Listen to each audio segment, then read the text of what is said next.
their customer. Here we go. That's I almost would recommend to somebody that thinking that.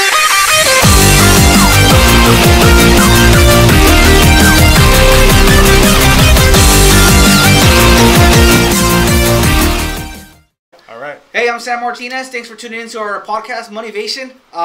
We've just been here for a while, chit-chatting, having some technical difficulties. But hey, now I'm happy. We got Peter and Holly here with us.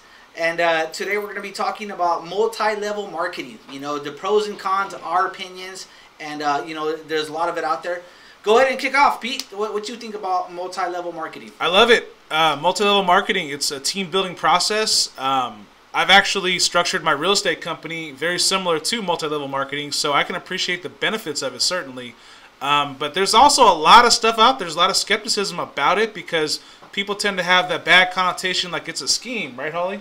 Exactly. It's the pyramid scheme. People associate that with being a pyramid scheme, and so I'd like to get a little bit more of a positive light on it and discuss some of the benefits of it and, you know, how it works in today's business tactics. Well, I think it depends, though, because some of them I do think are schemes. There are definitely some schemes. Definitely some schemes. Yes. Well, you know, in my opinion, I'm my company, and I've worked for a multi-level marketing, and you know, some people. Here's a better way of putting it. When it feels like a scheme, is really who's above you. Are they working hard? If there's a mentor who's showing how to do good, it's great. But some of these, I'm not going to drop any names or companies, but I worked for a company. When I got to the top, it turns out the guy who's running the show was put there in that position and had inherited it. It had no street credit, lack of a better term, for hustling himself, and it really made me look twice about that organization to the point that it made me leave. You know, so I think it's great to facilitate a mentorship if you have a multi-level marketing, you know, in that way. Well, I'd like to add something here. I mean, yeah, you know, one of the reasons why there's so many companies out there that are kind of perceived that way is because a lot of companies are really dependent on recruiting people for the financial backing of themselves. So a lot of companies are structured so in a way that it's required that you have to recruit a certain amount of people in order to move up or excel in the company. And not all MLM companies are structured that way. And it, you know, one of the familiar terms, I also worked for an MLM company some years ago. And one of the things they discuss in that is a concept called internal consumption and external consumption. Internal consumption is when you have people that work within your team.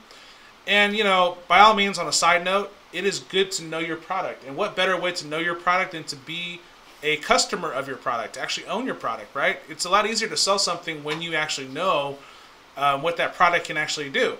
So, you know, but at the same token, though, it's a double-edged sword. You can't have everybody all your sales be your entire team buying it. That's internal consumption. Right. But on the flip side of it, again, it can be a win-win because not only does the associate get the benefit of the knowledge of the product actually works, but the person above them or their upline or whatever you want to call it, their leg has the benefit of gaining also a sale. Mm-hmm.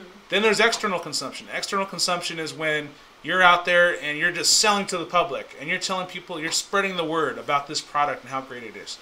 So, but I think a lot of people get caught up in the internal consumption part where they feel like they're just being victimized sort of or sort of predatory marketing, you know, to try and drag people into this because they're relying on it. It's not entirely true. Oh yeah, no, you're right. You're right. There's a stigma. There's a stigma out there, and I think it might be warranted with some companies. Yep. You know, and I can see where it's coming from, but I can tell you from experience, man, it can be life changing if it's executed properly.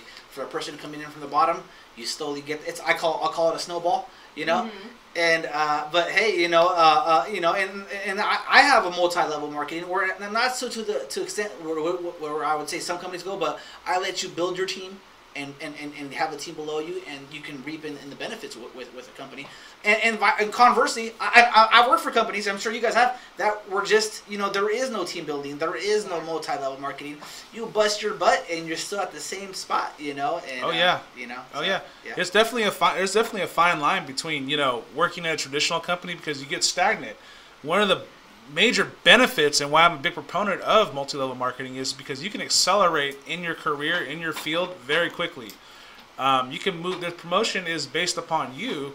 And if you're somebody who has an entrepreneurial mindset and, really self-driven, sometimes these things really work out, But if you're one of those people that takes a 9-to-5 sort of business model, no offense to anybody who does 9 to 5, but it takes a 9 to 5 mindset where they think, okay, I clock in at 9 o'clock and I clock out at 5 o'clock and my business is done. Sometimes that comes with the fact that, okay, well, if I sit there just for this amount of time, I'm going to get paid or I'm going to recruit people.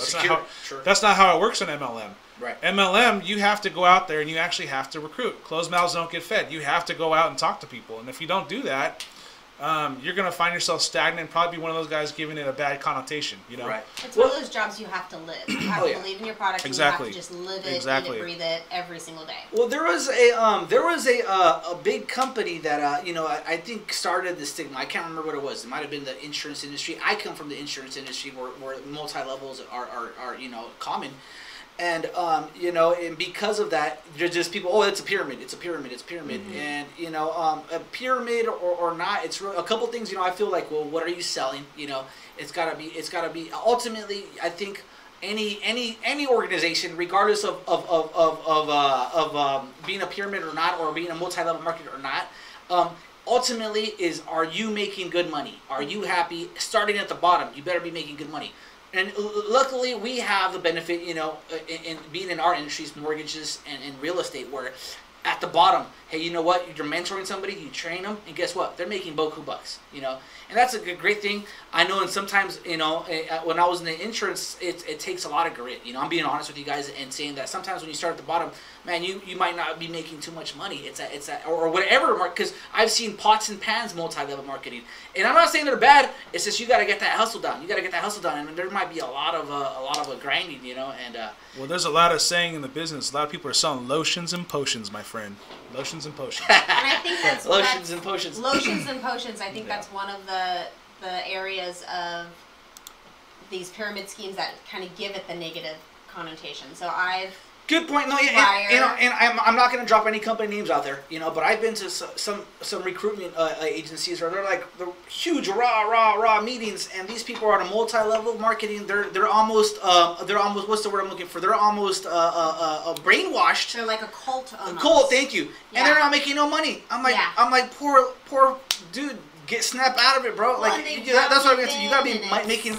Yeah. But the one key point I want to make is any multi-level marketing, you should be making money out the gate enough to support yourself. You brought up an interesting point because, one of my strongest philosophies that I've always done in business is I never take business or financial advice to someone who is less successful than I am. Mm-hmm. Even if it's a new business that I know nothing about, if you're not financially successful or you don't have a strong foundation in what you're doing to try and convince me to join you, then I'm not going to do it. I mean, it's just a real thing. And I think most people kind of think that way because, ultimately you want to be part of something bigger. That's the idea with these companies. Right. You want to be part of something bigger. The last thing you want to do is walk into a building and feel like you're being hustled by everybody in the room. Yeah. That pressure, you after a while you hear about a lot of people talking about it. You hear a lot of people seeing it, and you see it firsthand. And then how many of you guys, sit on Facebook and you get that, or that awkward phone call, like, hey man, I want to share something with you, but they won't tell you what it is. And you're like, and you're just kind of like, and I'm a big proponent of multi-level marketing, right? But I already know this guy's either trying to sell me his, tell me that somebody died or asking for money, or he's trying to sell me some multi-level marketing company. Right. And that's just because I think that's the nature of the beast, and I'm glad you brought that up. I'll hear them out 9 times out of 10. I will hear somebody out, and if I think, like you said, if I'm in a better financial position and I can show that, hey, look, this is what's worked for me, and this might be a better work for you, But and you pull the switch on them, you recruit them. Absolutely. But the thing is you hope they're not so devout, And Pete makes a good point though. It really comes down to what is the overall organization's image? If it is what's their culture? Yeah, what's their culture? And that's one of the things people need to look into if they're considering one, is to really research it, really do their homework on it, and see how the structure of that company is, because that's what it's really going to come down to. Yeah, and I guess for me, it would be good to make bullet points. Bullet point number 1 is out the gate. Are you, you scraping the barrel? Are you able to sustain yourself? Right. Barrel number 2 is, Are your mentors, you know, are they people who talk from experience? Is the person at top, the very top, are they a person talking from experience? And that's what's happened to me in the past. And also, what kind of people are they? You Oh, know, yeah. what kind of person are you? You know, Yep. you know, I don't like, you know, it's like, you know, Sam, you're in the mortgage industry. I was in the mortgage industry. Holly, you've been in real estate forever. You know, when you talk to somebody, like I was at the gym the other day, okay, and you know, real estate's doing really well right now. You know, the economy's doing really well right now as far as, you know, mortgages and real estate interest rates and all that. So much so that there's a lot of people making a lot of money. You know. And I go to my gym the other day, and this kid's like folding my towels, telling me he wants to refinance my house. You know, I'm like, I mean, I'm just thinking to myself, you know, this feels almost like a multi-level market, like somebody's trying to sell me like a drink. Right. You know, right, and I mean, and you flip that around, and you go, that kind of thing is very prevalent in multi-level marketing. You gotta and that really brings it down. Yeah. Well, it's like that old saying, you know, did you guys ever watch Boiler Room? Right. Terrible people in that movie. Okay. Right. But they said one thing that was really, really true. Either you're selling somebody or somebody's selling you in a conversation. Mm-hmm. Right. Every single time. Yeah. You know, and so you have to figure out which end of that you want to be on. Right. You know, and you make it, you know, like kind of like what you said. You know, I'll hear him out. I don't care if dude, just like you said, dude. I was in the gym yesterday. Dude was trying to sell me, you know, I needed some hair products. He's like, hey, dude, you know, you're going bald, and he said that to you? No, I was like, so it's all rough. But it was more like, he's. Hey, you're bald. Right? I know, right? In the gym, right? We're lifting, right? But it was more like, dude, he was selling some interesting stuff, I'll say, and I would not for me, but I respected his hustle. And I said, hey, look, well, I might know some people that I come across that might be an interesting product. More so, hey, if you're already hustling, same amount of energy, why not try my hustle? Why not try to get in the mortgage industry? Sure. Multiple income streams. You know, I have to say, though, prior to being in real estate, anybody who ever came to me to sell something, I was kind of like, God, stop trying to sell me shit, and like try and get them. Sometimes I was even downright rude of like, nope, I don't like it, thanks. Like I didn't even give them a chance possibly. Being in real estate and knowing the hustle and knowing how I just need somebody sometimes to hear me out. Let me finish my sentence. Don't shut the door just yet. I now, like, whenever somebody approaches me, I'm like, all right, I gotta at least hear them out. I gotta at least give them the benefit of the doubt. Give them the benefit of the doubt because you've been there. Yep. You've exactly. And on the flip side too, I try to refer people. Like their product may not be for me. Yeah. But let me take your card. Let me refer you to somebody else who it may be for, because I can just now see the hustle and the amount of work it goes. Well, you lose nothing by hearing something. And that way, it makes you a better person. You go with me because you know you've been there, you've grinded, you know, and I think it makes you a mentor. You know, when you want to bring people in, you know, if it's done right, you can mentor people. Mm-hmm. You know, so. Well, you know, on the positive side too, there's some really great products. I mean, there's some. I mean, Holly, I think you do a few products too. I do. I do Monet, which is hair product. Okay. Which the whole reason I even started doing that was because it was a product that I truly believed in, like 110%.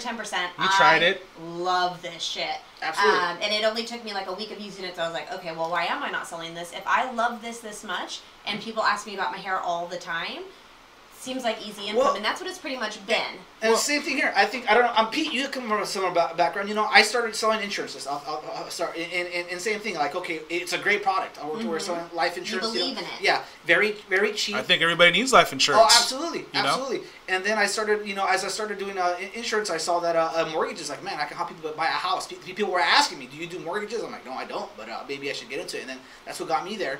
But same thing. You know, what the point I was gonna make is any multi-level, regardless if it's good for you and it works, it's a great a way to get you into bigger things if you want to get to a bigger multi-level marketing, like it happened for you and like happened for me. I almost would recommend to somebody, if they're thinking that it's something that they want to get into, start reaching out and trying other people's products or researching what it is that they're doing, and anything that truly resonates with you that you're like, yes, and you feel a passion about, go for that, because that's where your success this is the other thing too, that another important concept that I was taught from some of my mentors in multi-level marketing was, don't try and fit a square into a circle. You know, like don't go out. I mean, certainly spread your ideas and talk to everybody, but you have to realize that it's that 80-20 rule. Not everybody's going to want to be in this business. Is this business for everybody? Sure. But not everybody is for this business. You know, you have to understand that. Definitely share the word, but don't try and force somebody who, you know, doesn't want to be there. It's going to create tension. It's going to put you in a position where, you know, you're fighting them, and you know, you never want to drag anybody into a business. You want them to want to be in that business, and if they're not seeing it, you're not seeing the benefits of it, sometimes it's not your fault, but sometimes it is. You got to ask yourself, like, what can I do to improve that to make them want to be a part of this? And along those lines, I think you would both agree. Multi-level marketing was not meant for everybody. Some people just don't like it, and I respect that. You know why I respect that? Because before I was in the sales and I was in multi-level, that was me 100%. I never pictured myself getting into a multi-level. Never understood it. My brother is actually the one who brought me into insurance, and I saw he was doing well. I'm like, I was like jealous. Like, how's my brother making all this money? You know, and that's how a lot of people get brought in. You know, and but no, yeah, absolutely. Some people are not for that, and I totally respect that, and I get where they're coming from. You know, and so. Well, anytime you have to mask what you're doing, it's probably not a good business because I'm very brutal. I'm very honest. I mean, I've sold insurance. I sell real estate, and I flat out tell people I sell real estate. I'm here to sell you a house. I'm here to sell you an insurance policy. Right. And if you want that, I'm going to help you. I don't try to put the pressure around, you know, try and hide it. Oh, well, you know, I'm part of this new innovative, you know, business. No, I sell insurance. This is what I do. I help people. I change lives. This is what I do. Basically, what you're saying is you got to be tasteful in the way you present yourself. You know, and some people might be too gung-ho and overstep people's boundaries to almost a disrespectful point. I more so just say, hey, this is what I do. You know, just like you. Like, this is what I do. You're welcome to join me. You have my 110% support. But if it's not for you, it's totally cool with that. You're still my boy. We can still go to the gym every day and you know, be best friends and all that good stuff. Well, you know, here's the other thing too is that when you start making a lot of money, and I don't know, I think you're a lot like me, Holly. We're very similar in this way. You know, we like nice things. I mean, Holly's got a really nice furry cell phone case. It's made out of with a gold tassel. It is so soft. We like new stuff, you know. So I mean, you know, I drive a nice car. Sam has a nice car. We have nice stuff, and when people see that, I have a nice car. Holly, you have a nice car too. She does. So people stop. I mean, you guys ever I get stopped sometimes. People stop me and they go, hey man, just curious, and that's a really nice car. What do you do for a living? Right. And sometimes the business sells itself because they say, well, I see you're successful. What are you doing? So sometimes I don't even have to tell it and sell it, man. You know, you don't have to. If you just tell people what you do, sometimes they'll just ask you, and you just tell them, like, hey, you know what? I sell real estate. Wow, how do I get into that? And it may not even be for them, but all they see is the money or whatever, the example of the product of what it brings, the lifestyle, the picture that you paint, you know? Yeah. But if the picture that you paint is always like, hustle, get you in the door, come on in, come check out this thing that I'm not going to tell you about over the phone. Oh, yeah, dude. And then that starts to make you look like a cheesy car salesman, and, you know, eventually they're going to get frustrated. And eventually you're going to get frustrated. Oh, yeah. And you're going to wash out of that. And that's why there's a high turnover as well. Oh, dude. And not only that, though, the thing that sucks is I've seen, just what you said, or I've seen people go on all out into a certain MLM. All out, I'm talking, you know, balls to the wall, lack of a better term. Excuse my language, folks. But, and you know what? It didn't work out for them. And then because of that, they're opposed to all MLMs. And I'm like, no, man. Don't, you know, and it sucks because they're almost, they're almost ruined mentally. You know, I had a really good buddy who was in an insurance multi-level marketing. I'm not going to mention the company, but man, he was quit his job, all out, ready to go, trying to get me into it, everybody into it, and it just didn't pan out for him. And then like I talked to the guy, and he's just never going to be a multi-level marketing. He's just stay in his role. A 9 or 5er, nothing wrong with a 9 or 5er, man. It's totally cool. I respect that, and he's got a great job, by the way. So doing great money, but he just can't ever consider that again in his mind. Well, I think you brought up something earlier. We were talking, Holly, and you know, there's that whole pyramid scheme. Is this a pyramid scheme? That infamous word. I hate that question. And it's here's the thing, guys. I mean, everything's a pyramid. The job you work at's a pyramid. Everything's a pyramid. So there's going to be somebody on top. You know, but some are schemes and some aren't. You know, you have to know which ones are the good ones. But it doesn't mean that you should turn down every single person that comes up to you with an idea. Yep. Or turn it down because you feel like it's too much of a pyramid. Of course, someone's going to be above you and somebody's going to be some of the stuff works. So forth. Some of the stuff works, Holly. Like you're just saying, the hair products work. Like, I was part of an insurance company. That stuff works. I mean, literally... I'm about to ask Holly, hey, what do you think? I need some hair products, girl. What's going on? I mean, you know, some of this weight loss stuff works. You know, some of this energy... My friend sells this, like, energy stuff. There's a lot of great... And it works. A lot of great products out there that are MLMs that I'm a proud, you know, a consumer of, you know. Yeah. So, absolutely, you know. Yeah. So I always tell my friends, I'll try the product. Let me try your product. Let me sample it for a little bit. You know, if I like it. You guys have seen my Facebook videos. I've done those live videos where I review all of these products. And they're all from from pyramid scheme Yeah. type things, and I kind of almost did it to try and bust some of this stuff because I mean most of mine is centered around health and beauty products because I have a lot of girlfriends and they all that's what girls sell for the most part, and I almost do it just to kind of show that not all of it is just a pyramid scheme. This isn't just crap that they're selling one time to get you to buy it. There's always pros and cons to any product. Some things work for me that wouldn't work for other people and vice versa. But I did it to kind of help bring some enlightenment to people who think like, oh no, it's just a pyramid scheme. I don't like face cream because it's just a pyramid scheme. I'll buy it at the grocery store or wherever they buy it. No, sometimes these products are really good quality products. Oh yeah. And you buy them through an individual. And on top of that, people need to understand too, in my situation with my experiences and the people that I know, a lot of the people that are, that do direct sales in these are stay-at-home moms who are able to pay their, PG&E bill or gas or groceries because of this little pyramid scheme that they help you with. It changes people's lives. Absolutely. Yeah, no, I agree. There's so much. You're getting me going as far as like stuff that I've come across that are like, dang, this is pretty. I think it's really an amazing thing that I've got some girlfriends that legitimately can stay home with their children. Now, would you guys say? I hate to interrupt, but would you say that maybe because we're so accustomed to it that we're almost easy to sell? We're like we want to hear everybody's idea. Like sometimes I think I'm overly easy to sell. Like you show me something, I'm like, holy. Yeah, well, sign me up, we're all entrepreneurs. It's an entrepreneurial mindset, you know. And I think if you're a smart entrepreneur, you're willing to at least listen. You lose nothing by listening. Right. Okay, but there are some rather questionable products out there. Oh yeah. But there's some really great ones. Oh, yeah. And I think that there's not a whole lot of things out there. I mean, on the business, let's talk about the business end of it really quick. Sure. There's not a whole lot of businesses out there where you can create a residual and passive income. Just off of like who would have thought like you could take like a pill and turn that into a passive or residual income. Absolutely. Mm-hmm. I mean, there's very few businesses, even the most modern. I went to business school, okay, and even in business school, this is like a taboo topic. Nobody talks about passive or residual. Anytime you hear passive or residual, you think of an annuity, or you think about like a stock dividend or something. And that's all people think about. Right. It's so old school, so archaic. I think that there needs to be more of an, for lack of a better word, embracing this concept, not necessarily fully buying into it. I mean, always come in with a skeptical and